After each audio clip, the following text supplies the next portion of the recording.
इनको संकल्प कर दिया जाए। जैसे ही विंध्यावली आई, हाथ में रोली चावल डालकर संकल्प करने ही जा रहे थे, उसी समय गुरुदेव शुक्राचार्य जी आ गए और आकर के कहा, अरे राजन क्या करते हो, अंधे हो क्या, जानते हो तुम किसे दान देने जा रहे हो? अरे महाराज ब्रह्मचारी बालक है और कौन है? नहीं नहीं मैं बताता हूं ये कौन है। ए सबई रोचने साक्षात भगवान विष्णुरव्ययः कश्यपाददितेर्जातो देवानां कार्य साधकः। अरे राजन तू जिसे ब्रह्मचारी समझ रहा है ना, ये साधारण ब्रह्मचारी नहीं, ये साक्षात विष्णु है, अव्यय है, कश्यप और अदिति के द्वारा उत्पन्न किया गया है, देवताओं का काम बनाने के लिए उत्पन्न किया गया है। और जानते हो ये 3 पैर धरती नहीं, 3 पैर धरती के बहाने ये तुम्हारा सब कुछ नाप लेगा और जब नहीं दे पाओगे तो तुम्हें बंधन में डाल देगा। इसलिए मैं मना करता हूं, मैं तेरा गुरु हूं और गुरु की आज्ञा का उल्लंघन नहीं करना चाहिए। मैं तुम्हें उपाय बताता हूं, यदि तुम कहो कि मैंने तो वचन दे दिया, झूठ कैसे बोलूं, तो 5 जगह झूठ बोलने में पाप नहीं लगता है। गुरुदेव झूठ बोलना सिखा रहे हैं अपने शिष्य को। कहते हैं स्त्रीषु नरम विवाहे च वृत्यर्थे प्राण संकटे गो ब्राह्मणार्थे हिंसायां नान्द्रकं स्यात् जुगुप्सितम्। शुक्राचार्य जी ने कहा, देखो राजन, पति पत्नी आपस में विचार विनोद कर रहे हो, आपस में एक दूसरे से झूठ बोल जाएं तो पाप नहीं लगता। किसी कन्या का विवाह हो रहा हो, तुम्हारे झूठ बोलने से विवाह हो जाता है, तो झूठ बोल करके विवाह करा दो, तुम्हें पाप नहीं लगेगा। तुम्हारी जमीन जायदाद कोई लुच्चा लफंगा मामले मुकदमे में झूठ बोल करके लिए जा रहा है और बिना झूठ बोले तुम्हारी जमीन नहीं बच पा रही है और तुम्हारी स्वयं जमीन है, तो झूठ बोल करके अपनी जमीन बचा लो, लेकिन दूसरे की जमीन जायदाद के लिए झूठ नहीं बोलना चाहिए। किसी गाय की हत्या हो रही हो, ब्राह्मण की हत्या हो रही हो, तुम्हारे झूठ बोलने से उसके प्राण बच रहे हैं, तो उनके प्राण बचा लो झूठ बोल करके, तुम्हें पाप नहीं लगेगा। तो राजन यहाँ तुम्हारी जीविका जा रही है, व्रत्यर्थे झूठ बोल करके अपनी जीविका को बचा लो। लेकिन धन्य है बलि राजा, हाथ जोड़ करके कहा, गुरुदेव सत्यम भगवता प्रोक्तम। गुरुदेव आप बिल्कुल सत्य कह रहे हैं, शास्त्र की बात कह रहे हैं, लेकिन मेरी एक धारणा अलग है, मेरी एक मान्यता ये है कि ना हम विभे निर्यान्ना धन्याद सुखार्णवाद, ना हम विभे निर्यान्ना धन्याद सुखार्णवाद, न स्थानच्यवनान् मृत्योर यथा विप्र प्रलंभनात्।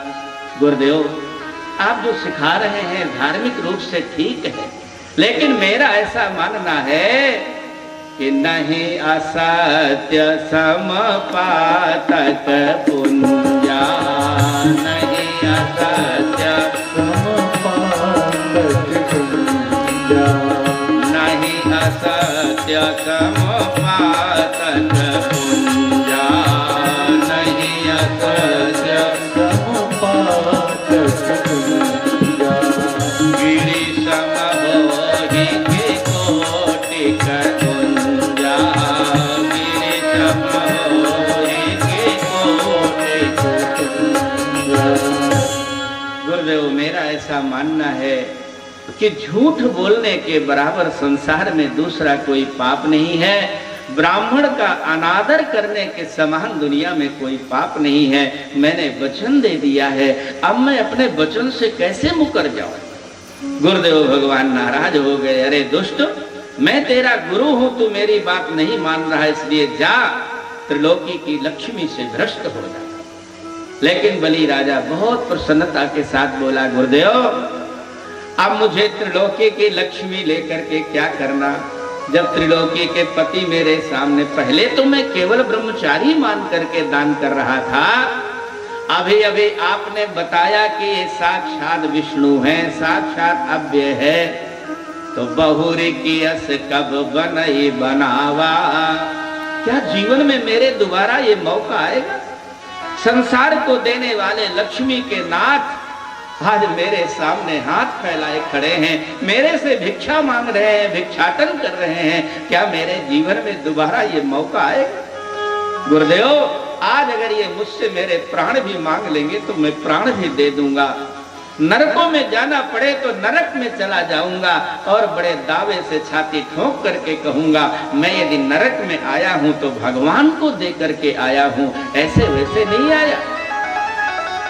गुरुदेव नाराज हो गए, जाओ मैं तुमसे संकल्प नहीं बोलूंगा। जहां नाराज हुए, बलि राजा ने ब्रह्मचारी जी से कहा, ब्रह्मचारी गुरु जी तो नाराज हो गए, संकल्प बोलेंगे नहीं, क्या तुमको संकल्प आता है? वामन भगवान ने कहा, रे पगले, मुझे संकल्प क्या, मुझे तो चारों वेद आते हैं। तुरंत हाथ में रोली चावल लेकर जहां विंध्यावली ने प्रेमियों जल की धारा डालना चाहा, भागवत में तो नहीं है, लेकिन गुरजनों के मुख से हमने सुना है, अन्य पुराणों में इसका वर्णन आता है कि शुक्राचार्य जी आए और कमंडलू की टोटी में घुस करके बैठे। बेचारी बार बार हिलाती है, जल निकालने का प्रयास करती है, जब जल नहीं निकलता भगवान विचार करते हैं, जो ब्राह्मण अपने लिए तो खूब पुजावे और दूसरे के दान देने में बाधक बने, ऐसे ब्राह्मण को समदृष्टि वाला बना देना चाहिए।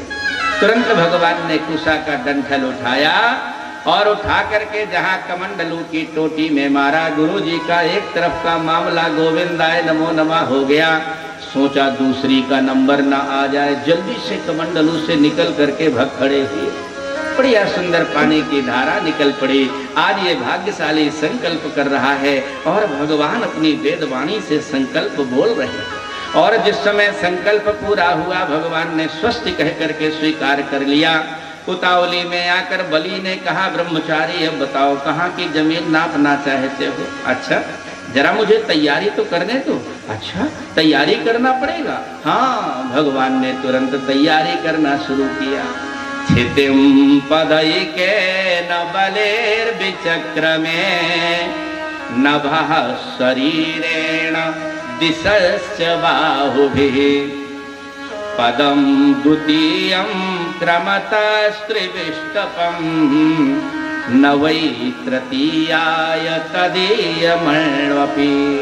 भगवान ने उसी समय अपने शरीर को उपक्रम बनाया, एक पैर धरती पर रख दिया, दूसरा पैर नीचे बढ़ाना शुरू किया, अतल वितल सुतल तलातल महातल को पार करके रसातल में रख दिया और कहा, देख बलि तेरी ये एक पैर का नाप हो गया, अब बता तेरा ऊपर लोग कहाँ तक है, ऊपर कहाँ तक तेरा राज्य है। बलि बेचारा नीचे से ऊपर तक देखता है, जब एक पैर की ये हालत है तो सर्वन मालूम कहाँ तक जाए। हाथ जोड़कर कहा, भगवान केवल स्वर्ग तक मेरा राज्य है।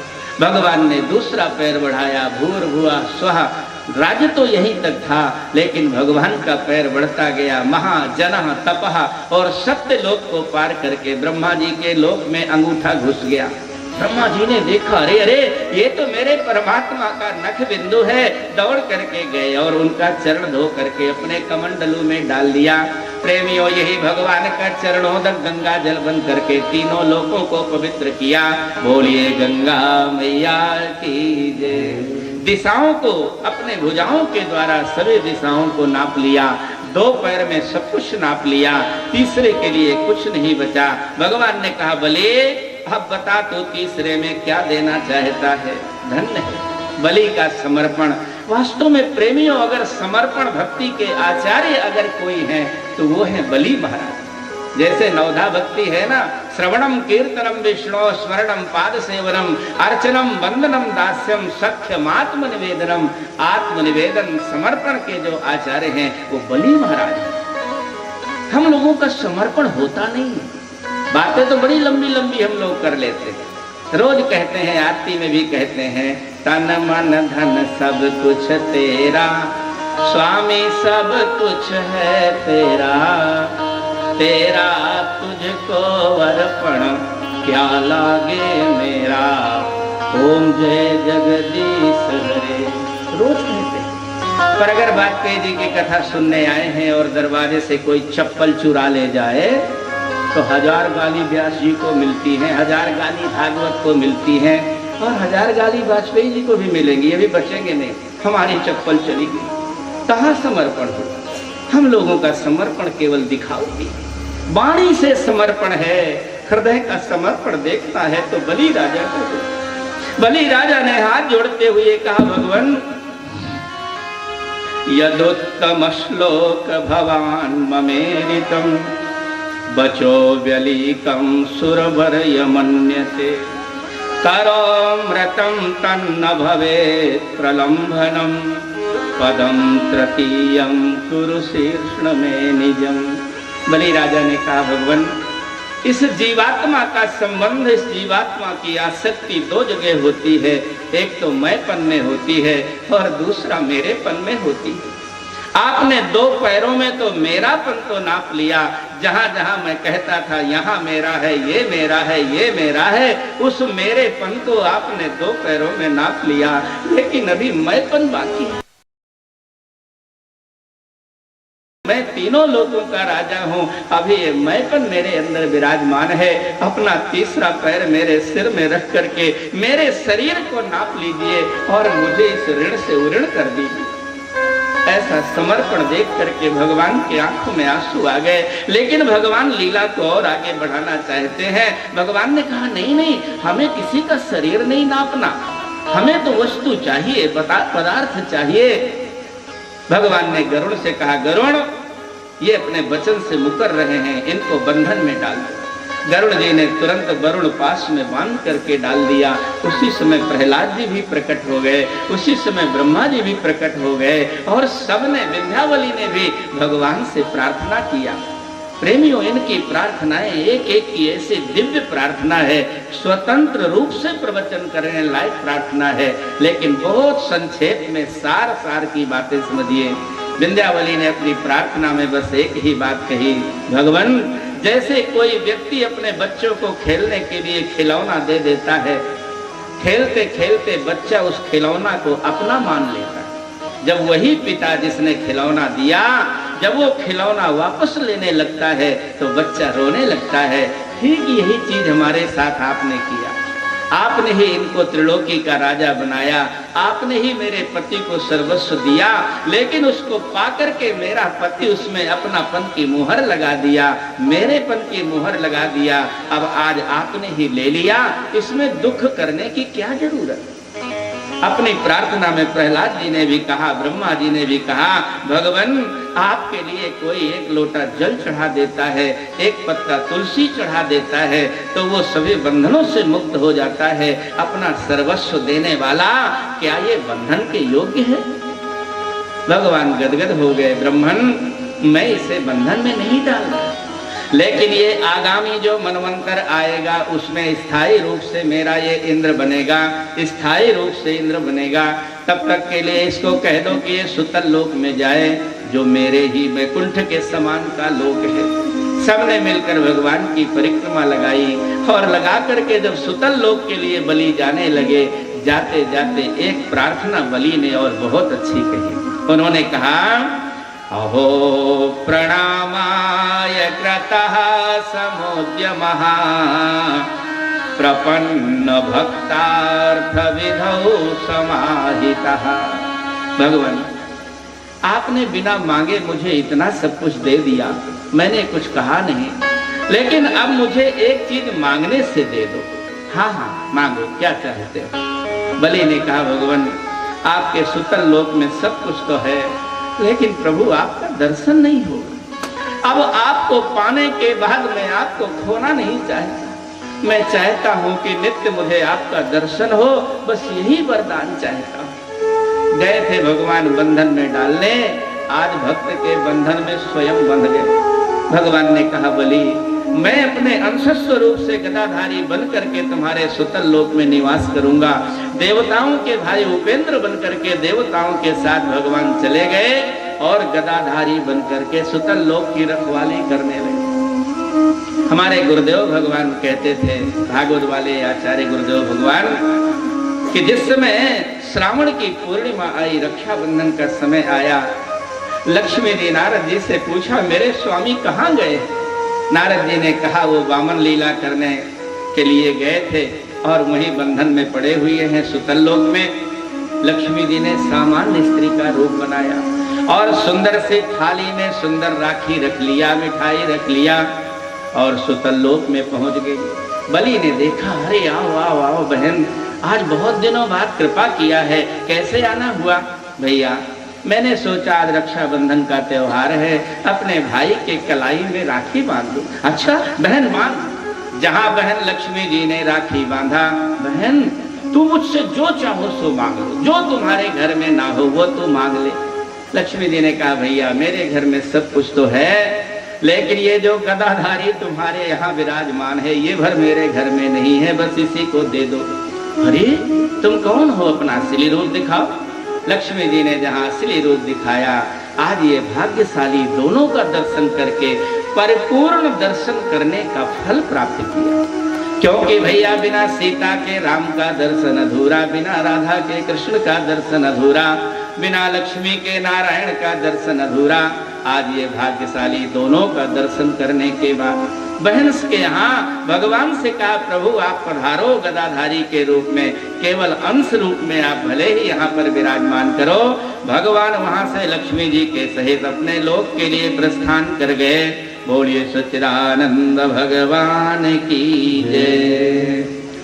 हमारो धन राधा राधा राधा राधा राधा, परम धन राधा श्री राधा श्री राधा, परम धन राधा श्री राधा श्री राधा। हमारो धन राधा राधा राधा राधा राधा, हमारो धन राधा राधा राधा राधा, परम धन राधा श्री राधा श्री राधा, परम धन राधा श्री राधा श्री राधा। काली की सेवा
काली की सेवा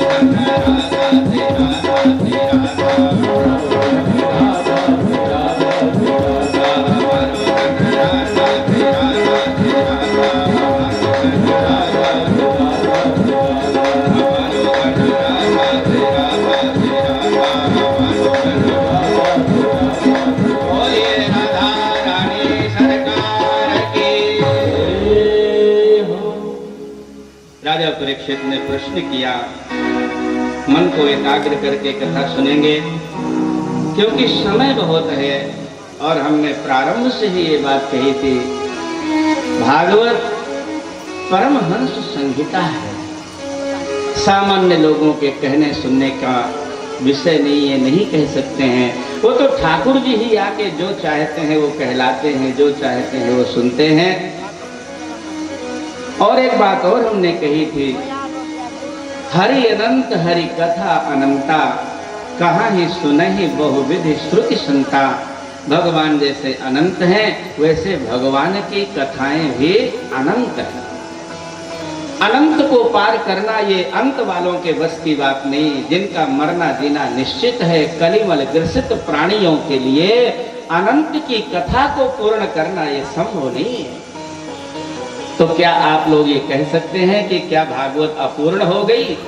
नहीं, संसार का विषय अपूर्ण होता है, संसार अपूर्ण होता है, भागवत परिपूर्ण की कथा है। पूर्णमदः पूर्णमिदं पूर्णात् पूर्णमुदच्यते पूर्णस्य पूर्णमेवात् पूर्णस्य पूर्णमेवाय पूर्णमेवावशिष्यते। प्रेमियों, ये पूर्ण की कथा है और पूर्ण की कथा कभी अपूर्ण नहीं होती।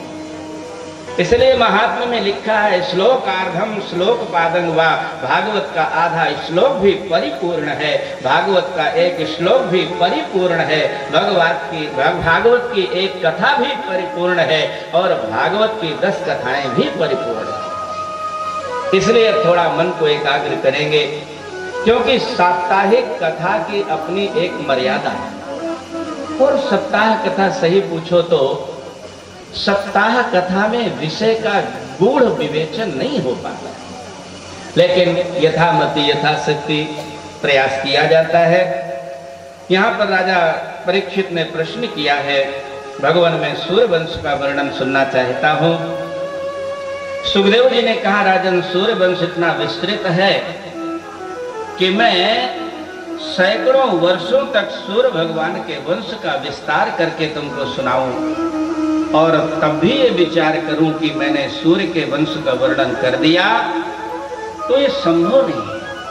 अब विचार करो, सुखदेव जी जैसे महान संत और वो भी कहते हैं सूर्य के वंश का वर्णन करना बहुत कठिन है, तो हम लोग भला कैसे कर पाएंगे? फिर भी यथामति यथाशक्ति सुखदेव जी ने कहा, सबसे पहले विराट भगवान की नाभि से कमल, बस मन एकाग्र रखेंगे तो आनंद आ जाएगा। विराट भगवान की नाभि से कमल, कमल से ब्रह्मा उत्पन्न होते हैं और ब्रह्मा जी के मन से मरीचि महाराज उत्पन्न होते हैं, मरीचि जी के कश्यप उत्पन्न होते हैं और कश्यप का विवाह आदित्य के साथ होता है और इन्हीं के द्वारा आदित्य सूर्य भगवान का जन्म होता है। प्रेमियों, सूर्य भगवान का विवाह संज्ञा नाम की स्त्री से होता है, इनके श्राद्ध देव नाम के मनु होते हैं, इनका विवाह श्रद्धा के साथ होता है। बहुत दिनों तक कोई संतान नहीं होती है, वशिष्ठ जी को यज्ञाचार्य बना करके इन्होंने संतान की कामना से यज्ञ किया। दिन भर तो यज्ञ की रखवाली करते हैं, रात्रि में विश्राम, यज्ञ की पूजा करते हैं और रात्रि में यज्ञ की रखवाली करते हैं। प्रेमियों, एक दिन की बात है, ब्राह्मणों के पक्ष में रानी ने जाकर के कहा, मुझे बेटा नहीं बेटी चाहिए। संकल्प का परिवर्तन हो गया और उस यज्ञ के प्रभाव से रानी के पुत्र न होकर के कन्या पैदा हो गई, जिसका नाम ईला हुआ। राजा दौड़ा दौड़ा गुरु जी के पास गया, गुरु जी आपकी वाणी कभी खंडित नहीं होती है, आपने कहा था पुत्र होगा, ये कन्या कैसे हो गई? वशिष्ठ जी ने ज्ञान दृष्टि से देखा, हो रानी के करामात से ऐसा हुआ, पर कोई बात नहीं, मैं तुम्हारी बेटी को बेटा बनाए देता हूँ। पहले का कितना विलक्षण विज्ञान होता था हमारे ऋषियों के पास। वशिष्ठ जी ने उस कन्या के स्त्रीत्व को घटा करके पुरुषत्व को बढ़ा दिया और कन्या से उसको पुरुष बना दिया, जिसका नाम सुद्युम्न हुआ। एक दिन की बात, प्रेमियों, सुद्युम्न घोड़े में बैठ करके जंगल में शिकार खेलने गया, ऐसे स्थान पर गया जहां जाते ही उसका घोड़ा घोड़ी हो गया और स्वयं पुरुष से स्त्री हो गई। चंद्रमा के लड़के बुध से इसका संबंध भी स्थापित हो गया, जिससे पुरुरवा नाम का एक बेटा भी पैदा हो गया। इतनी लीला होने के बाद इसको गुरु जी की याद आई। गुरुदेव भगवान का सिंहासन हिलने लगा। ओ मेरा राजकुमार संकट में है। दौड़ करके देखा, अरे ये तो स्त्री बन गया है। भगवान भोलेनाथ की स्थिति में, भगवान भोलेनाथ की क्रीड़ा स्थली में प्रवेश करने के कारण इसका शरीर पुरुष की बजाय स्त्री का हो गया। भगवान शंकर जी से प्रार्थना किया, शंकर जी से निवेदन किया। शंकर जी ने कहा, बाबा कुछ तुम्हारी रह जाए, कुछ हमारी रह जाए। ऐसा करते हैं, यह बालक 1 महीना पुरुष रहा करेगा और 1 महीना स्त्री रहा करेगा। ऐसे बालक से महाराज मनु महाराज को संतोष नहीं हुआ। तुरंत इन्होंने पुनः यज्ञ कराया। इनके बड़े सुंदर सुंदर इक्ष्वाकु आदि 10 बालक पैदा हुए। इन्हीं के भाइयों में एक प्रसद्र नाम का बालक था, जिसे गुरु जी की सेवा में रख दिया गया था। अज्ञानता के कारण इन्होंने तलवार फेंक करके सिंह को मारना चाहा, लेकिन गैया की हत्या हो गई। गुरुदेव भगवान ने इन्हें राक्षस होने का श्राप दे दिया था। बड़ी सुंदर सुंदर कथाएं। इसी सूर्यवंश में इन्हीं के भाइयों में एक सुकन्या का चरित्र है। इनके एक भाई थे सरयाती। सरयाती की बड़ी सुंदर कन्या थे, जिसका नाम सुकन्या था, जिनका विवाह च्यवन ऋषि के साथ में हुआ है। बड़ा सुंदर इनका भी चरित्र है। प्रेमियों, इसी सूर्यवंश में नभक के पुत्र नाभाग हुए हैं और नाभाग के अम्बरीश पैदा हुए हैं। अम्बरीश जी की कथा आप सभी लोग जानते हैं। ब्राह्मण का श्राप भी इनका कुछ नहीं बिगाड़ पाया। क्यों? क्योंकि ये बराबर अपने जीवन को भगवान के चरणों में समर्पित कर रखा था। अपने हाथ से मंदिर की बुहारी लगाते, अपने हाथ से भगवान को प्रसादी बनाते, अपने हाथ से भगवान की सेवा करते। आज तो थोड़ा सा पैसा घर में आता है तो हम कलयुगी लोग इतने प्रमादी हो जाते हैं कि भगवान की पूजा करना सबसे पहले बंद कर देते हैं। कोई पुजारी रख लेते हैं। अब वो पंडित जी आए, अपना पूजा किया कि नहीं किया, कैसे किया कैसे नहीं किया, और थोड़ा पैसा आया तो भोजन बनाना बंद कर देते हैं। तुरंत एक भोजन बनाने वाली रख लेते हैं। अब वो कैसे बना रही है, कैसे नहीं बना रही है, झाड़ू पोछा सब बंद, सब धीरे धीरे बंद होता जा रहा है।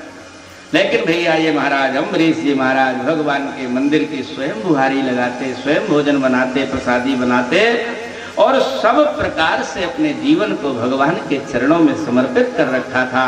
इसीलिए भगवान ने भी इनके राज्य की रक्षा की ठेकेदारी ले रखी थी। देखो, दुर्वासा का जो चरित्र है, लोग उस पर उंगली उठाते हैं कि दुर्वासा जी ने महाराज अम्बरीश जी को श्राप दिया, अम्बरीश जी को परेशान किया। लेकिन विचार करना, ब्राह्मण जो होता है वो कभी किसी को परेशान नहीं करता। दुर्वासा जी को भगवान इसलिए आगे करते हैं, जब किसी भक्त की महिमा को बढ़ाना होता है तो भगवान ब्राह्मणों से निवेदन करते हैं कि तुम नहीं होगे तो मैं अपने भक्त का यश कीर्तन नहीं कर पाऊंगा, यश वृद्धि नहीं कर पाऊंगा। इसलिए उन्होंने दुर्वासा जी को आगे किया। दुर्वासा जी केवल और केवल महाराज अम्बरीश जी के चरित्र को बढ़ाने के लिए ये लीला किया। बाकी वहां ना कोई श्राप देना था, ना कोई कुछ करना था। अम्बरीश जी महाराज का यश चारों तरफ फैल गया। इसके अलावा इसी सूर्यवंश में प्रेमियों विकुक्षी और योनासु की बड़ी सुंदर कथा है।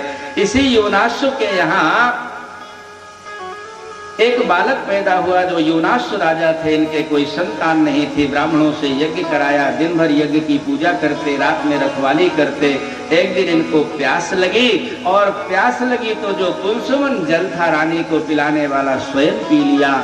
और पीने के बाद जहाँ ब्राह्मणों ने पूछा कहाँ गया जल, बोले महाराज वो तो मैंने स्वयं पी लिया। अरे राजन, वो रानी को पिलाना था, इसी से तुम्हारे संतान होनी थी। अब अगर तुमने पी लिया तो रानी के नहीं, तुम्हारे ही लड़का पैदा होगा। राजा गर्भवान हुआ। तब जमाना दूसरा था। पत्थरों के द्वारा उनकी दाहिनी कोख का ऑपरेशन किया गया। जैसे ही बालक को बाहर निकाला गया, वैसे तो पैदा होने के बाद सभी बालक रोते हैं, पर मानो ये बालक रो करके कहना चाहता है, सभी के माताएं होती हैं, स्तनपान कराती हैं, मैं कैसे जीऊंगा। उसी समय इंद्र आए और आकर के अपनी उंगली उसके मुंह में डाल दिया और माम धाता, मत रो बेटा मत रो, ऐसा संकेत जहाँ किया, उस बालक की भूख प्यास समाप्त हो गई। और प्रेमियों, उसी बालक का नाम माम धाता हुआ। बड़ा प्रतापी राजा हुआ। सूर्यवंश में बड़े अच्छे अच्छे राजाओं का वर्णन है। इसी सूर्यवंश में सगर राजा हुए हैं। प्रेमियों, इनके 60,000 पुत्रों का उद्धार करने के लिए गंगा मैया धरती पर आई हैं और सगर राजा के 60,000 पुत्रों का उद्धार करने के लिए सीधा गंगा सागर में गई हैं और उन बालकों का उद्धार किया है। बोलिए गंगा मैया की जय। इसी सूर्यवंश में एक राजा अस्मक हुए, अस्मक के मूलक हुए, मूलक के दशरथ हुए। पहले भी एक दशरथ हो चुके हैं। फिर इन्हें दशरथ के महाराज एडविड हुए, एडविड के विश्वसह हुए, विश्वसह के खट्वांग हुए और खट्वांग के दीर्घबाहु हुए। ये दीर्घबाहु, इन्हीं का नाम दिलीप राजा था। बहुत ध्यान से समझना, दीर्घबाहु का ही नाम दिलीप था क्योंकि इनकी बहुत बड़ी बड़ी भुजाएं होने के कारण इनको दीर्घबाहु कहा गया। दीर्घबाहु के भैया रघु पैदा हुए, रघु के प्रथु पैदा हुए, प्रथु के अज पैदा हुए और अज के यहाँ महाराज दशरथ पैदा हुए। इन्हीं महाराज दशरथ जी के यहाँ भगवान अपने 4 रूपों में अवतार धारण किया। सुखदेव जी ने कहा, परीक्षित, राम का चरित्र मैं भागवत में ज्यादा विस्तार से नहीं कहूंगा। क्यों? क्योंकि आदि कवि वाल्मीकि जी ने अपनी वाल्मीकि रामायण में 24,000 श्लोकों में बड़े विस्तार से रामचरित्र को गाया है।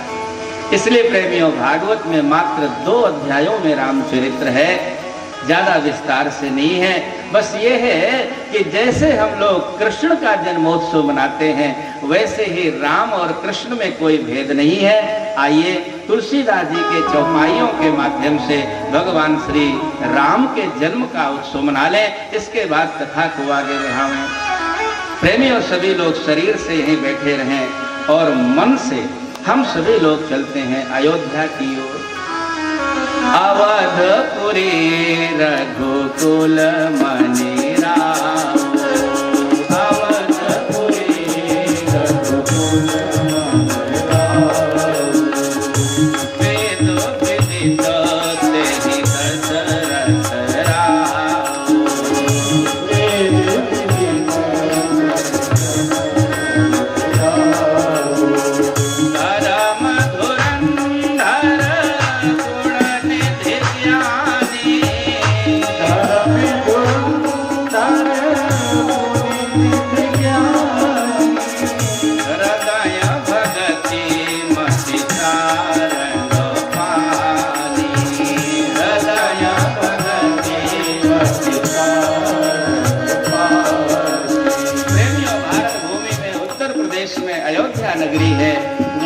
पवित्र भूमि में एक दशरथ नाम के राजा हुए।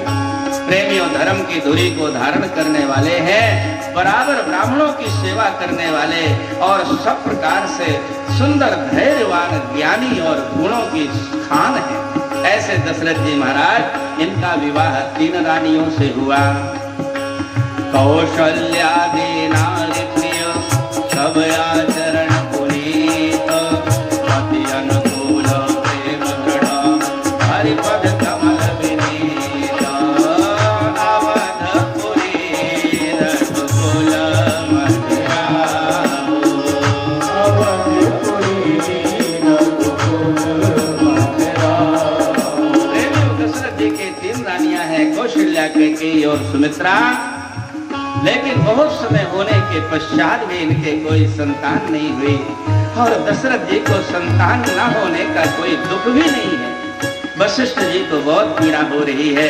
कम से कम दशरथ के मन में पुत्र की कामना जागृत तो हो, लेकिन कामना जागृत नहीं हुई।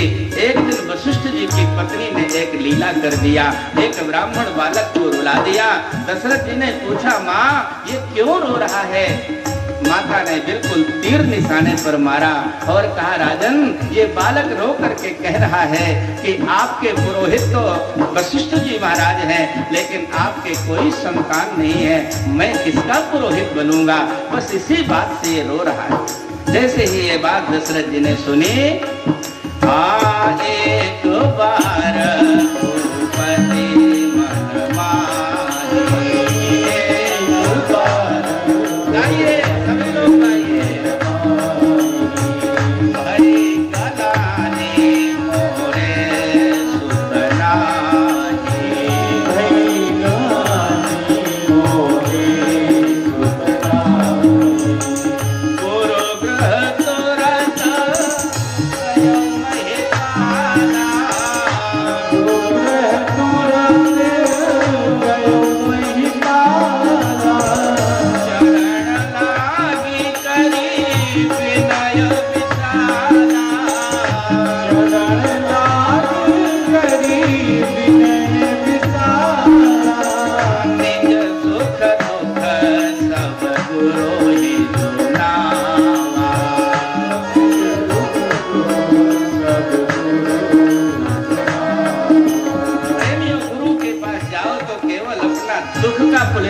सुनाओ।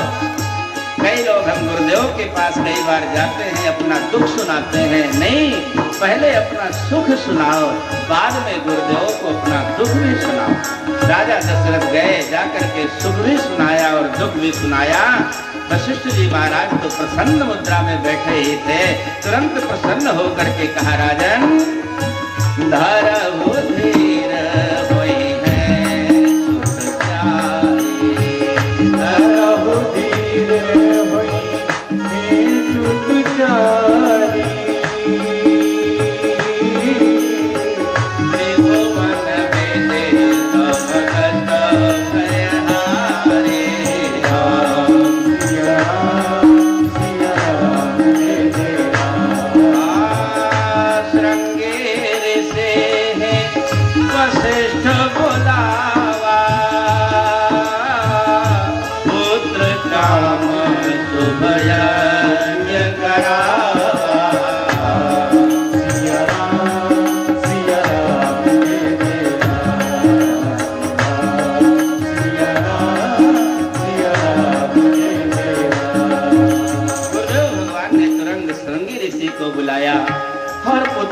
यज्ञ कराने की जिम्मेदारी उनको सौंप दी, क्योंकि भैया सब लोग सब विषयों के आचार्य नहीं होते। जहां उन्होंने श्रृंगी ऋषि को बुला करके, श्रृंगी ऋषि जी आए और आकर के अपने ऋषियों के सहित आहुति देना प्रारंभ कर दिया।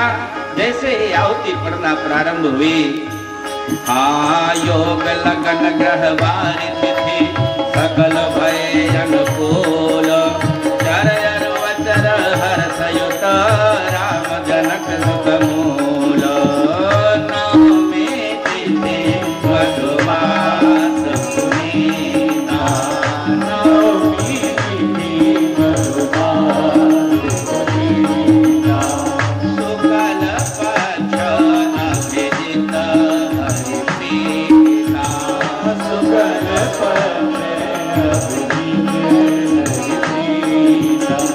मध्य दिवस अति शीतल धामा, मध्य दिवस अति शीतल धामा, पावन काल लोक विश्रामा, पावन काल लोक विश्रामा, नवमी तिथि मधुमास पुनीता, नवमी तिथि मधुमास पुनीता।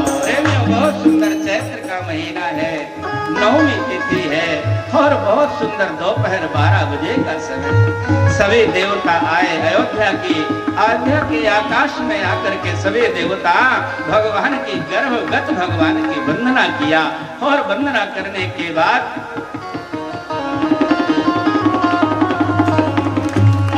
भगवान की वंदना करने के बाद सभी देवता वहां से जिस समय अपने अपने लोक के लिए गए हैं, आसुर समूह विनती करी पहुँचे निज निज धाम, जग निवास प्रभु प्रकट हो अखिल लोक में धाम। सियावर रामचंद्र की जय, उमापति महादेव की जय, पवन सुत हनुमान की जय, बोलो भाई सब संतन की जय जय जय जय।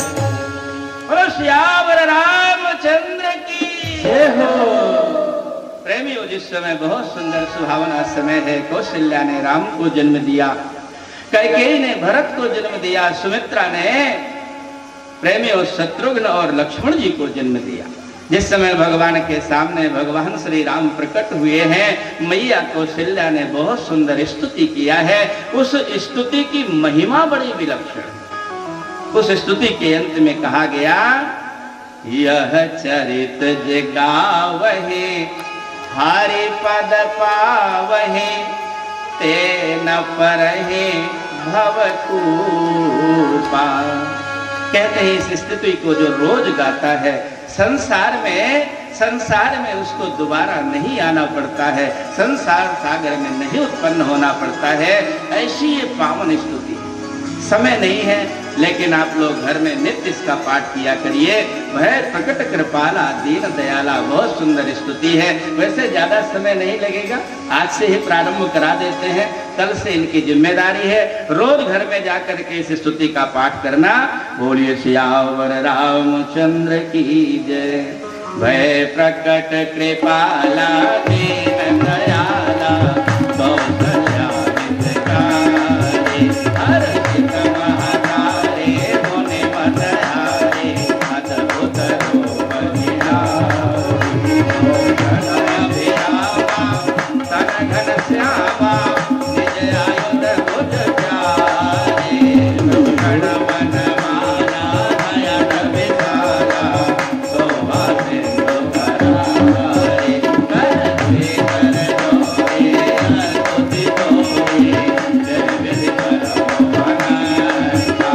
आया गुण ज्ञानातीत यमाना, वेद पुराण मनंता। करुणा सुख सागर सब गुण आगर, यही गावहि श्रुति संता। तो हम हित लागे जग अनुरागी, प्रभु भयोहि करुणा। ब्रह्मांड निकाया निरमित माया, रोम रोम प्रतिवेद कहे। मम उर शोभा रघुराई, तुलसी मति पूर्ण जब ज्ञाना प्रभु मुस्काना, चरित बहुत विध की रज है। करी कथा सुहाई मात बुझाई, सुत प्रेम लगे। माता पुनि बोले सुमति बोले, गजोता जय रूपा। सुरीला अति प्रिय श्रीला, यह परमयोगा। सुरि भजन सुजाना, रोदन खाना, वही बालक सुर भोगा। वही हरि पद पावहि, तेन मन भोगा। विप्रधेनु सुर संतहिता, दीन बंधु जय अवतार। जय ख्याल विदर्भो, माया गुण दोषार। सियावर रामचंद्र की जय। दशरथ पुत्र जन्म सुनिकारा, दशरथ पुत्र जन्म सुनिकारा। मानव ब्रह्मानंद समाना, मानव ब्रह्मानंद समाना। परमानंद पूरी मन राजा, परमानंद पूरी मन राजा।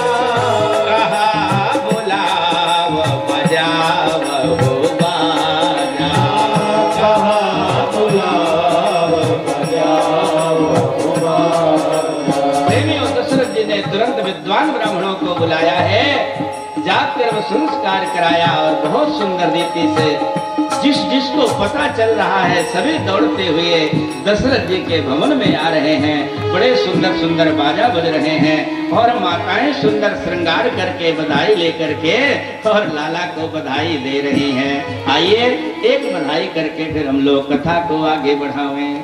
आंगने में बधैया बाजे, आंगने में बधैया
महोत्सव की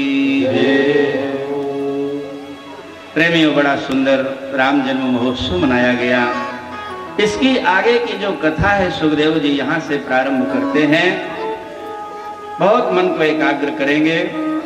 गुरवर थे त्यक्त राज्यो व्यचरदनु वनम परम पदभ्याम प्रियाया पाणिस्पर्शा क्षमाभ्याम रजित पथ रुजो यो हरीन्द्रानुजाभ्याम वैरोप्याच्छूर्पणख्याः प्रिय विरह रुषारोपितभ्रो विजृंभ त्रस्ताब्धिर्बद्ध सेतुः खलदवदहनः कौशलेन्द्रोऽवतान्नः। प्रेमियों, अगर देखा जाए विद्वान महापुरुष भी यहाँ विराजे हैं। एक ही श्लोक में सुखदेव जी ने पूरा रामचरित्र कह डाला और पूरा रामचरित्र कहने के बाद भगवान से वरदान भी मांग लिया। हे कौशलेंद्र भगवान, हम सबकी रक्षा करें। कौशलेंद्रो वतान्ना, ऐसा कह करके भगवान सुखदेव जी ने पूरी राम कथा एक श्लोक में कह दी और बाद में भगवान की कृपा भी मांगी। वस्तुतः यहाँ पर जो सुखदेव जी ने संक्षिप्त रामचरित कहा है, जिस समय विश्वामित्र जी को पता चला दशरथ जी के यहाँ भगवान का अवतार हुआ, यज्ञ की रक्षा करने के लिए राम और लक्ष्मण को लेकर के आए। रास्ते में ताटका का वध करवाया। देखो, ताटका है, हमारे संस्कृत व्याकरण में कहीं भी ड़ा शब्द नहीं है, इसलिए गरुड़ कहा जाता है। गरुड़ नहीं का हिंदी में तो कह सकते हैं, पर संस्कृत में नहीं। ताटका का वध करवाया भगवान ने। इसके बाद बहुत सुंदर रीति से यज्ञ की रक्षा करने के लिए दोनों सूरवीर यज्ञ की रक्षा कर रहे हैं। और उसी में मारीच को बिना फण का बाण मारा और सुबाहु को समाप्त किया।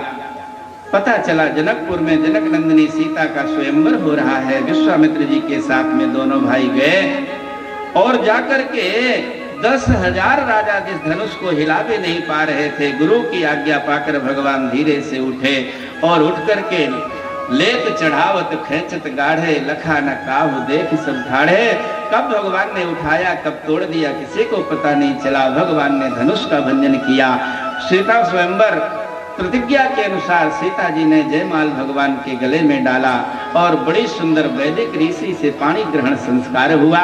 भगवान दशरथ जी ने तुरंत सभी भाइयों को लेकर के चारों भाइयों का विवाह संपन्न हुआ।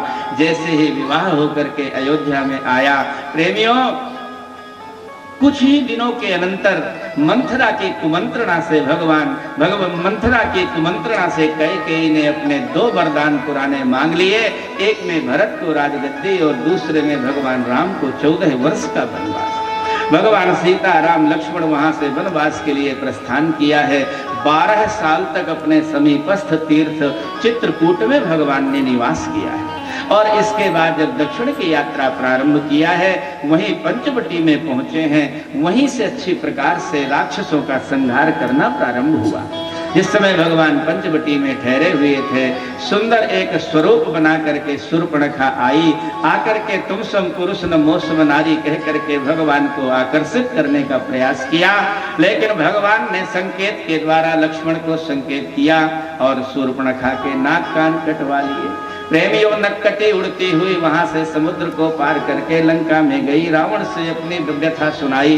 रावण के यहाँ जाने के पहले खरदूषण के पास गई। भगवान ने खरदूषण को भी समाप्त किया। फिर ये वहां से रावण के पास गई। रावण वहां से मारीच को सोने का मृग बनने के लिए आदेश दिया और छद्म वेश धारण करके महात्मा का वेश बनाकर सीता का हरण करके ले गया और अशोक वाटिका में ठहराया। प्रेमियों, इधर जटायु के द्वारा जहां भगवान को पता चला, मानो आज भगवान के जीवन की ये बहुत बड़ी परीक्षा हो रही है। प्रेमियों, सीता को छुड़ाने के लिए जटायु जी महाराज रावण से युद्ध किया और उसकी तलवार के द्वारा इनके पंख कट चुके हैं और ये धरती पर गिरे हुए हैं। हा राम, हा राम, हा राम की आवाज कर रहे हैं।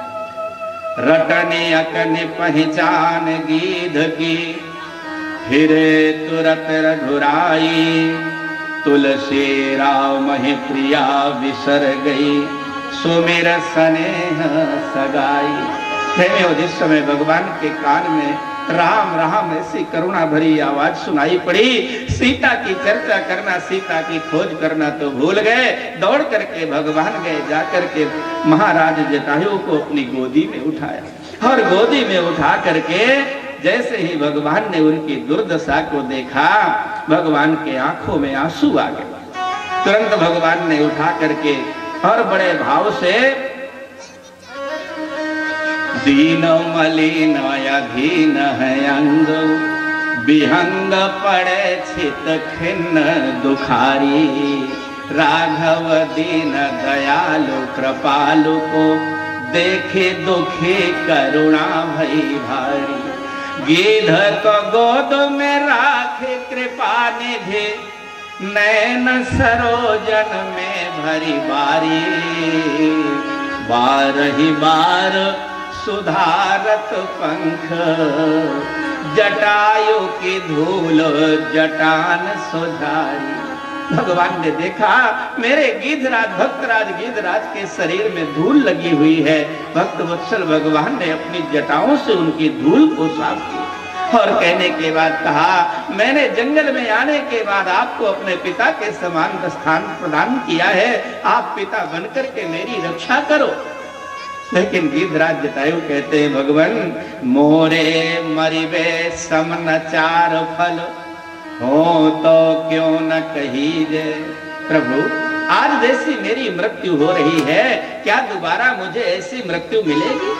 आपकी गोद में पड़ा हुआ हूँ, आपके मुखारविंद का दर्शन कर रहा हूँ, आपको देखते देखते मेरे प्राण जाने वाले।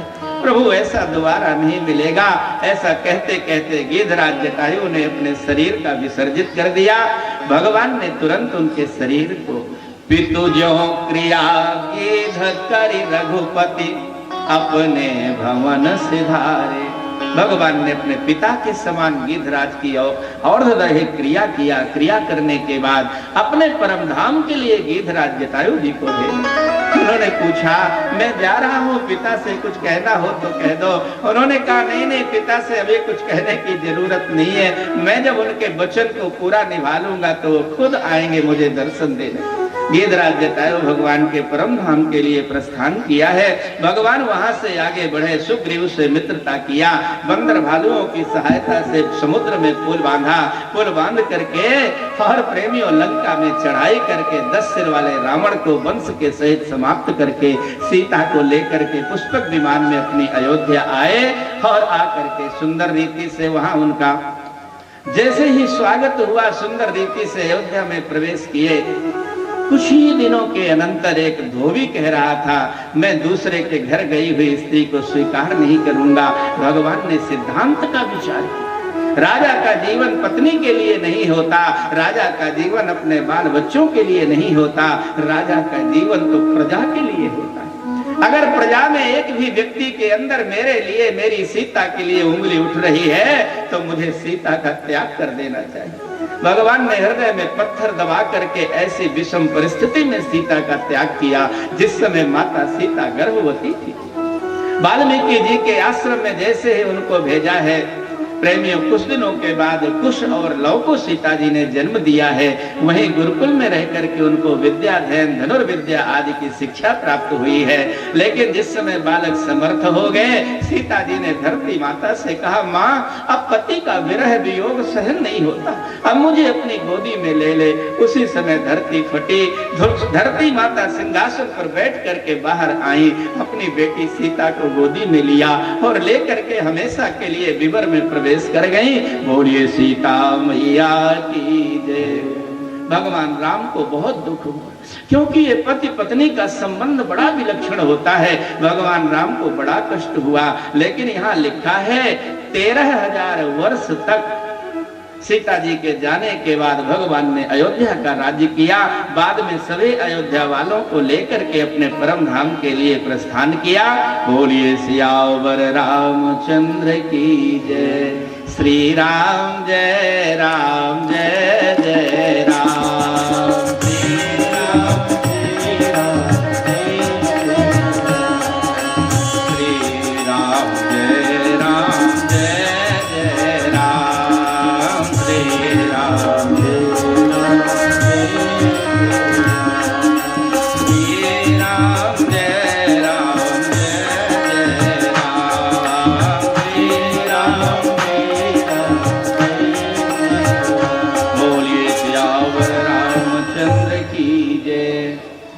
जल्दी हम लोग कृष्ण जन्म की ओर बढ़ रहे हैं, इसलिए धैर्य न छोड़ना।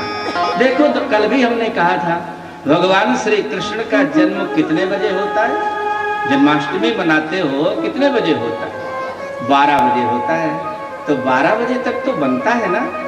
खैर घबराने की जरूरत नहीं, हम 12 बजे तक नहीं रोकेंगे, पर फिर भी आधा 1 घंटा बढ़ जाए तो घबराने की जरूरत नहीं है। बहुत जल्दी कृष्ण जन्मोत्सव की ओर हम लोग बढ़ रहे हैं।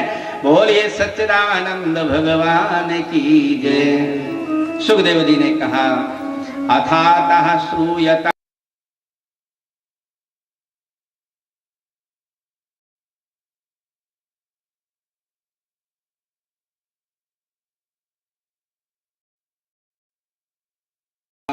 सुखदेव जी ने कहा परीक्षित, मैंने तुम्हें यथामति यथाशक्ति सूर्यवंश के कतिपय राजाओं का नाम लेकर सुनाया और उस वंश में श्री भगवान श्री राम के जन्मोत्सव और अन्य लीलाओं का भी चरित्र कह के सुनाया। अब मैं तुम्हें चंद्रवंश के विषय में बता रहा हूं। सुखदेव जी ने कहा सबसे पहले ब्रह्मा भगवान, ब्रह्मा के सबसे पहले विराट भगवान, विराट की नाभि से कमल और कमल से ब्रह्मा जी उत्पन्न होते हैं। ब्रह्मा जी के द्वारा अत्रि महाराज का जन्म होता है और अत्रि जी के यहाँ चंद्रमा नाम के बालक पैदा होते हैं। इन्हीं चंद्रमा के बुध पैदा होते हैं। प्रारंभ में आपने सुना बुध का प्रेमियों उस इला नाम की कन्या से संबंध होने के कारण पुरुरवा नाम का बालक पैदा हुआ और इसी पुरुरवा के द्वारा ही चंद्रवंश आगे बढ़ा। पुरुरवा उर्वशी से आसक्त हुआ और उर्वशी ने समझाया देखो हम स्वर्ग की देवियां हैं, तुम किसी मृत्यु लोक की देवी से विवाह कर लो। पर इसने कहा नहीं देवी, अगर तुम नहीं मिलोगी तो मेरे प्राण नहीं रहेंगे। उर्वशी ने कहा तो ठीक है, वर्ष में मैं एक दिन आऊंगी। 6 वर्ष तक उर्वशी धरती पर आई और उर्वशी के द्वारा आयो श्रुतायो सत्यायो रयोथ विजयो जया 6 बालक उसके यहाँ पैदा हुए और इन्हीं के चंद्रवंश में प्रेमियों बहुत सुंदर सुंदर राजा गाधी नाम के राजा पैदा हुए और इन्हीं के इसी चंद्रवंश में बहुत सुंदर सुंदर राजा प्रेमियों ययाति राजा हुए, जिनका विवाह ययाति राजा का विवाह शुक्राचार्य की कन्या देवयानी से हुआ। बड़ी सुंदर बड़ी पवित्र कथा है, कभी समय मिलेगा तो जरूर चिंतन करेंगे। इसी चंद्रवंश में प्रेमियों दुष्यंत राजा हुए, इनके बड़े प्रतापी भरत नाम के बालक पैदा हुए। इसी में रंतदेव नाम के राजा हुए जो बहुत ही सहनशील राजा हुए। 56 दिनों तक इनके राज्य में अकाल पड़ गया। इन्होंने सारा खजाना खोल दिया जनता के कल्याण के लिए, लेकिन जिस समय अंतिम दिन इनके लिए 4 थाली भोजन आया, एक बेटा बहू के लिए, एक पति पत्नी के लिए, एक घड़े में पानी आया। यहाँ पर इनकी कथा में ये सिद्धांत बताया जा रहा है कि रंतिदेव राजा ने केवल ब्राह्मण भक्ति नहीं बल्कि संपूर्ण प्राणियों में भगवत दर्शन करने वाले थे। जहाँ ये भोजन करने के लिए बैठे, एक ब्राह्मण आया, बोले राजन मैं बहुत भूखा हूँ। तुरंत अपनी थाली उसको दे दी, आप 3 में 4 बनाकर खाने लगे।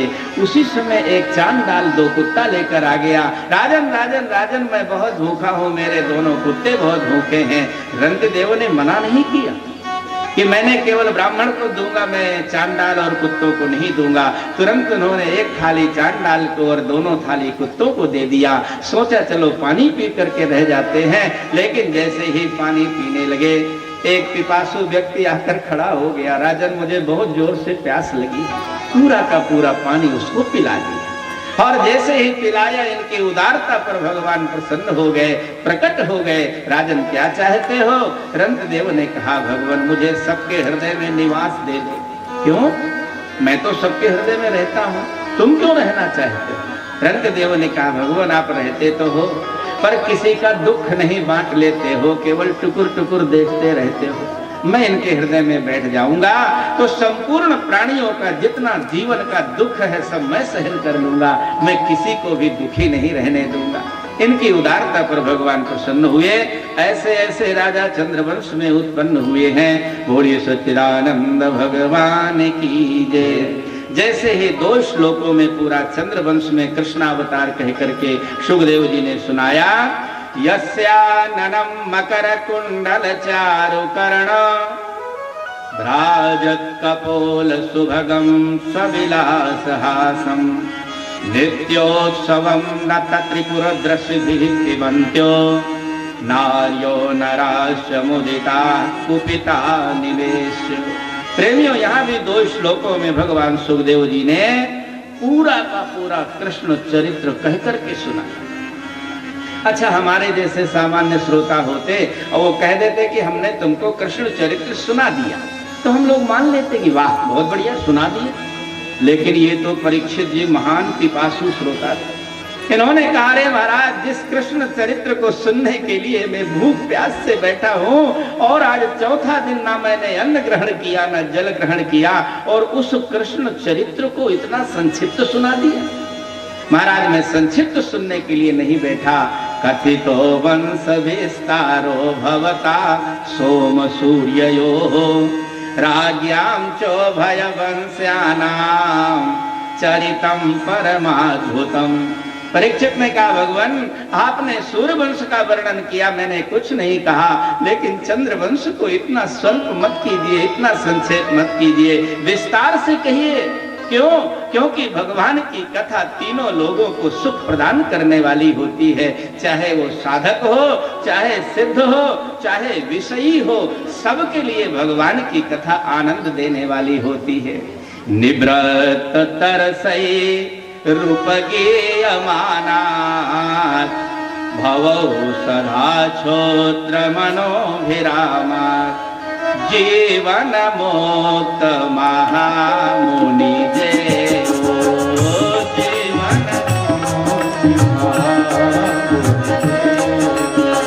हरि गुण सुनहि निरंतर देवो हरि गुण।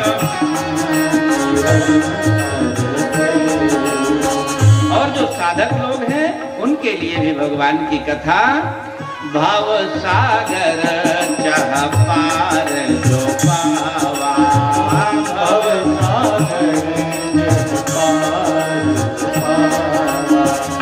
राम कथा का कहाँ दृढ़ नावा राम कथा का। और प्रेमियों, जो विषयी लोग हैं उनके लिए भी भगवान की कथा विषय न कहा पुनि हरि गुण रामा विषय न कहा सुनत श्रवण पाई विश्रामा सुनत श्रवण पाई। जैसे ही परीक्षित ने ये जिज्ञासा प्रकट की, सुखदेव जी ने श्रोता की परीक्षा लेने के लिए एक बात कही। बहुत ध्यान देना, श्रोताओं की भी परीक्षा लेनी पड़ती है कि श्रोता सुनना चाहते हैं कि नहीं सुनना चाहते। यदि सुनना चाहोगे तभी सुनने को मिलेगा, नहीं सुनना चाहोगे तो 5 मिनट में आरती हो जाएगी। प्रेमियों, यहाँ परीक्षित ने, सुखदेव जी ने परीक्षित की परीक्षा लिया और कहा, राजन आज चौथा दिन हो गया और तूने ना तो कुछ खाया ना पिया, कम से कम कुछ खा ले कुछ पी ले। लेकिन परीक्षित ने बहुत ऊंची बात कही। उन्होंने कहा, नैसात दुःसहा क्षण क्षुन्वाम त्यक्तोदमपि बाधते पिबन्तं त्वनमुखां भोजच्युतं हरिकथामृतं। परीक्षित ने कहा, भगवान भूख प्यास तो उसी को लगती है जो अमृत का पान नहीं करता। और ध्यान देना, जिसका मन बार बार चाय में जा रहा हो कि 5 बज गया, अभी चाय का समय हमारी हो गया, कब तक कथा चलेगी, कब बंद होगी, समझ लो कि अभी इनका मन कथा में नहीं लग रहा। परीक्षित कहते हैं, भूख प्यास उसी को लगा करती है जो भगवान का हरि कथा रूपी अमृत का पान नहीं करता। भगवान आपके मुख रूपी कमल से ये जो अमृत झर रहा है, इस अमृत को मैं बराबर पी रहा हूँ और पीते हुए मुझे ना तो भूख है ना प्यास है, केवल और केवल मुझे कथा की प्यास है। आप कथा सुनाते रहिए, क्योंकि 7 दिन के पहले मैं मरने वाला नहीं हूँ। तक्षक मुझे 7वें दिन काटेगा, इसके पहले मैं नहीं खाऊंगा तो भी नहीं मरूंगा। आप केवल कथा सुनाइए। ऐसा श्रोता मिल जाए तो फिर कहना ही क्या है। सुखदेव जी ने कथा आगे बढ़ाया।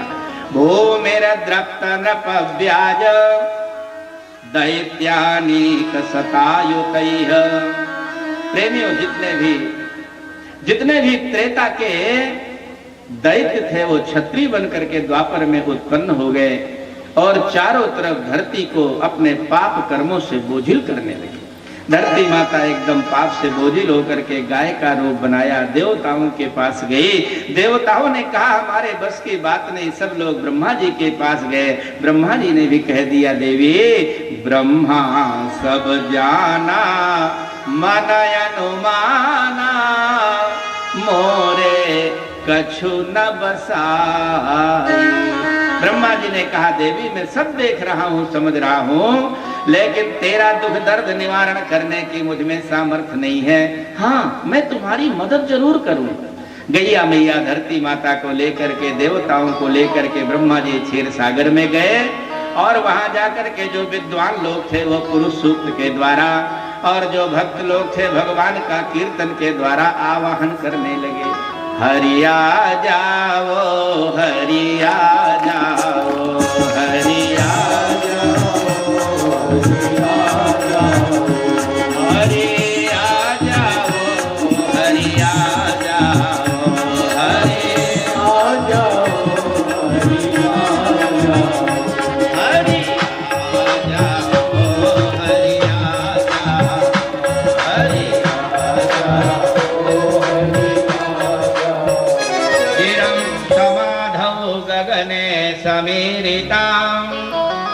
निशम्य वेदास्त्रिदशानुवाचः। जैसे ही भक्तों ने कीर्तन किया, आकाश से आकाशवाणी हुई, ब्रह्मन चिंता करने की बात नहीं, मैं बहुत जल्दी धरती पर अवतार लेने वाला हूँ, वसुदेव का पुत्र बन करके आऊंगा, लोग मुझे वासुदेव कहेंगे। और तुम भी देवताओं से कह दो अब ये स्वर्ग का सुख भुला करके ब्रज 84 कोष मंडल में जाएं, जाकर वहां ग्वाल बाल बने, उनकी स्त्रियां गोपियां बने और जाकर के मेरी लीला में सहयोग करें। धरती से कह दो, गैया से कह दो, चिंता मत करो, मैं बहुत जल्दी आऊंगा और तुम्हारा भी उद्धार करूंगा और तुम्हारे ऊपर जो बोझ है उसको समाप्त करूंगा। ब्रह्मा जी को जहाँ ये वाणी सुनाई पड़ी, ब्रह्मा जी ने देवताओं को भी संकेत किया, धरती माता को भी बताया, सब लोग अपने अपने स्थान को चले गए। पर भैया भगवान के प्राकट्य का कारण क्या बना? उग्रसेन के वंश में बहुत सुंदर, महाराज बोलिए सच्चिदानंद भगवान की जय। ब्रह्मा तदुपधार्याथ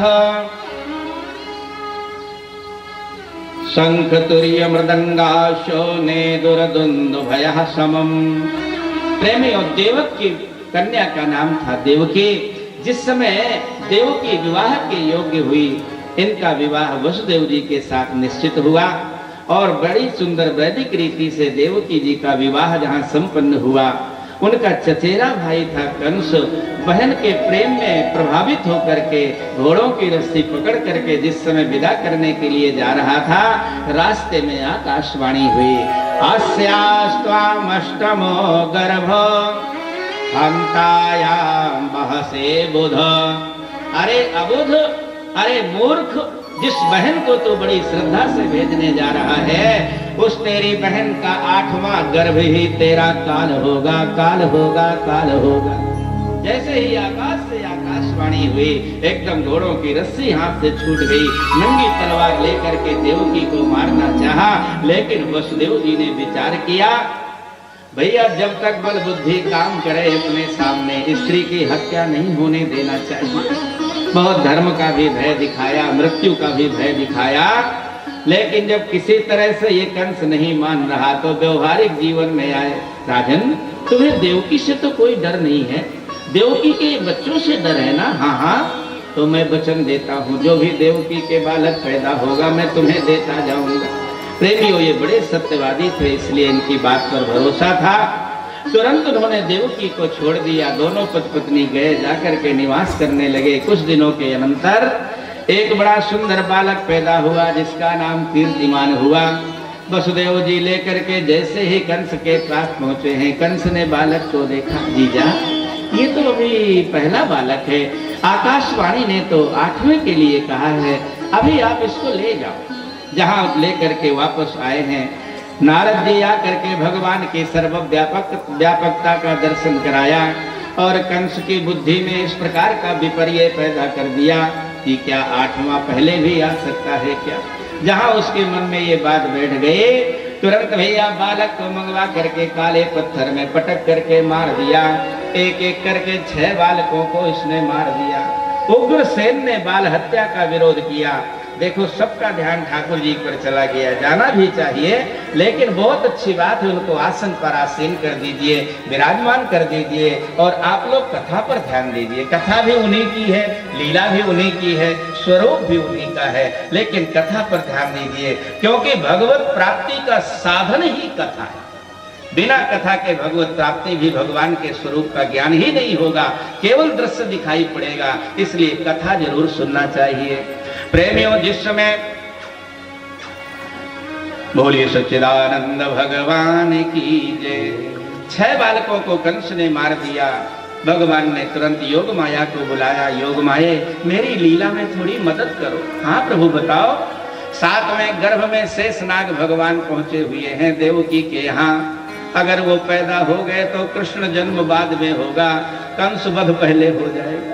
इसलिए ऐसा करो, उनको निकाल करके रोहिणी के गर्भ में डाल दो और शोर मचा दो कि देवकी का 7वां गर्भ नष्ट हो गया।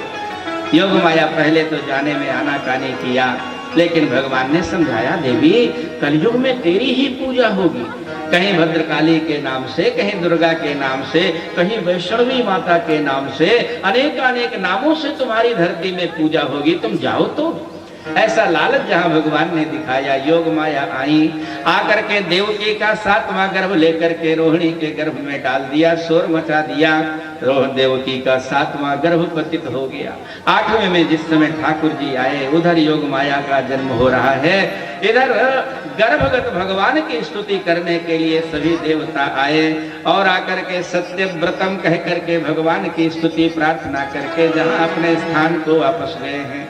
अथ सर्वगुणोपेतः कालः परम शोभनः। प्रेमियों, जो काल सबको रुलाता रहता है, भगवान के प्रादुर्भाव के समय पर वो काल भी बड़ा सुंदर शोभायमान हो गया। बड़ी सुंदर सुंदर दीप्ति से बादल भी आ गए। भादों का महीना है, कृष्ण पक्ष है, अष्टमी तिथि है, 12 बजे रात का समय है, रोहिणी नक्षत्र है। उसी समय देवकी मैया के सामने भगवान चतुर्भुज रूप नारायण के रूप से प्रकट हो गए। आकाश से देवताओं ने गाया, बोलिए भक्तवत्सल भगवान की जय। तमद्भुतम बालकमम्बुजे क्षणम चतुर्भुजम शंख गदायुधायुधम।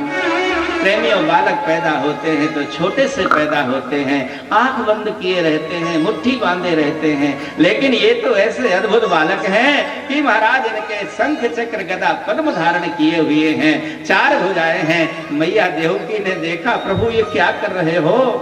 भगवान ने कहा, मैया मैं अपना परिचय देने के लिए ये रूप धारण किया है, क्योंकि जब तूने तपस्या किया था तो इसी शरीर से मैंने 3 बार पुत्र बनने का वरदान दिया था। अब देख लो, अब ये 3रा मेरा जन्म है, अब मैं पुत्र बना जा रहा हूँ। और बाबा तुम मुझे लेकर के यशोदा के यहाँ पहुँचा देना, वहाँ एक कन्या होगी, उसको ले आना, बाकी मैं सब व्यवस्था कर दूंगा। भगवान चाहते हैं तो क्या नहीं हो सकता। उसी समय भगवान छोटे से बालक के रूप में प्रकट हो गए। बोलिए बाल कृष्ण लाल की जय। वसुदेव जी लेकर के यमुना को पार करके यशोदा मैया के यहाँ गए, वहां से लाली को लेकर के आए और जैसे ही लाली ने रोना प्रारंभ किया, कंस नंगी तलवार लेकर के गया।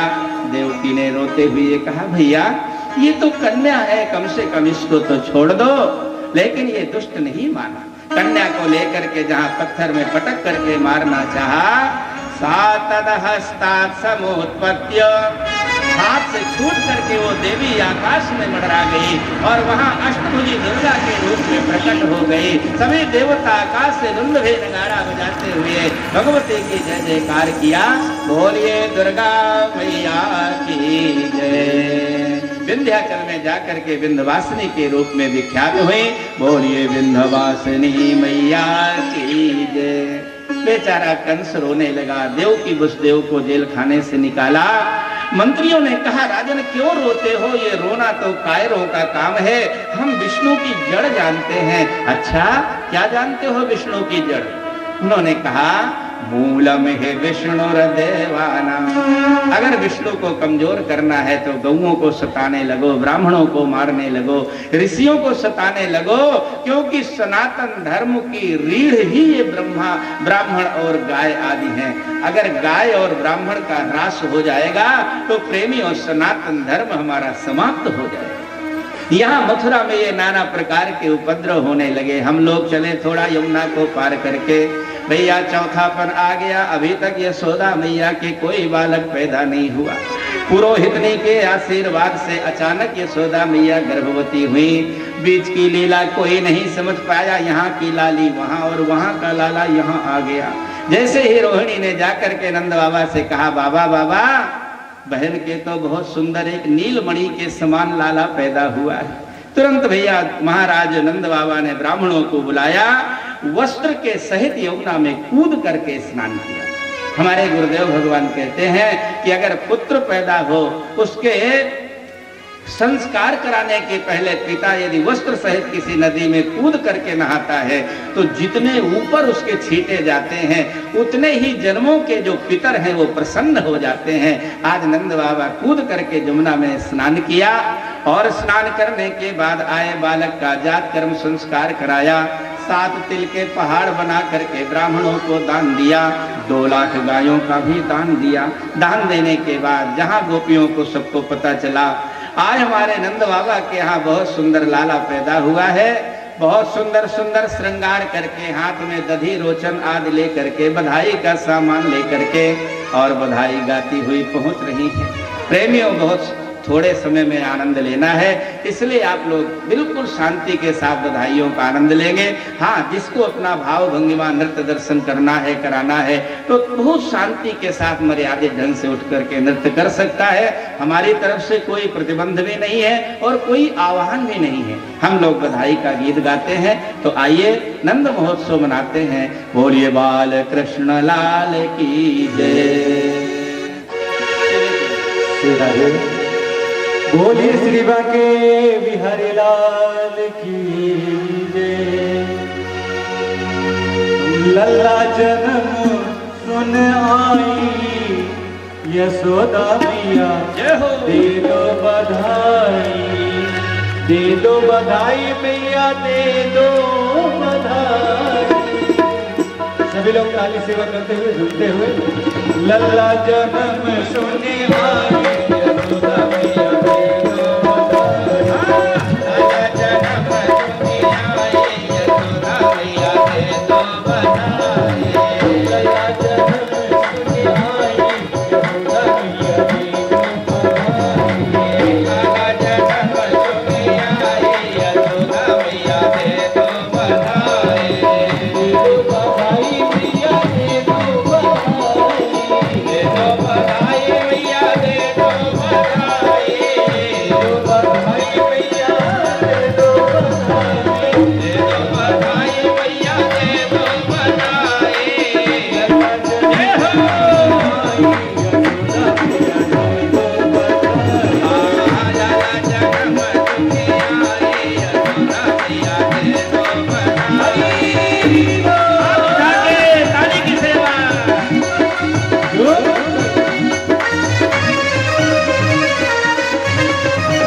जायो यशोदा ने लल्ला मोहल्ला में हल्ला तो मची गयो। जायो यशोदा ने लल्ला मोहल्ला में हल्ला तो मची गयो। जायो यशोदा ने लल्ला तो भरुआ में हल्ला तो मची गयो। जायो यशोदा ने लल्ला मोहल्ला में हल्ला तो मची गयो। हर आनंद मगन नंद बाबा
भगवान भये हैं। मुसलमान के अल्लाह मोहल्ला में हल्ला तो मच गयो। गायो यशोदा ने अल्लाह मोहल्ला में अल्लाह तो मच गयो। गायो यशोदा ने अल्लाह मोहल्ला में अल्लाह तो मच गयो। गायो यशोदा ने अल्लाह मोहल्ला में अल्लाह तो मच गयो।